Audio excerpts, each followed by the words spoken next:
अन्य समाचार पर नजर करीशुं। समाचार सूरतथी प्राप्त थई रह्या छे। सूरतमां बे शख्सो झड़पाया। તેમની ઉપર આરોપ છે છેતરપિંડી કર્યાનો। શેર બજારમાં રોકાણના નામે બંને ઠગાઈ કરી 21.97 લાખની છેતરપિંડી કર્યાનો આરોપ છે।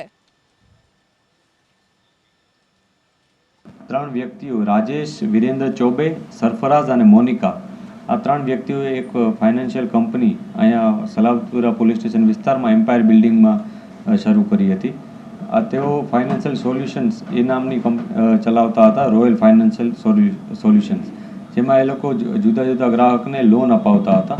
આ લોનમાં એ લોકો ગ્રાહકો પાસે કન્ઝ્યુમર લોન પહેલાં અપાવતા, પછી કન્ઝ્યુમર લોન અપાવી અને એને પછી એના ઉપર પર્સનલ લોન અપાવડાવતા અને મેક્સિમમ જે પણ લોન અપાવી શકે જે ઓનલાઈન જુદી જુદી ફાઇનાન્શિયલ બેંક્સ છે એના થ્રુ એમ અપાવતા હતા અને પછી એમના જે નાણાં હતા એ પોતાના એકાઉન્ટમાં મેળવી લઈ અને પછી એ નાણાંનો એ લોકો ઉપયોગ કરી અને જે ભોગ બનનાર હતા એને કોઈ પણ જાતની સર્વિસીસ મળતી ન હતી અને એ પ્રકારનું ફ્રોડ એ લોકોએ આચર્યું હતું।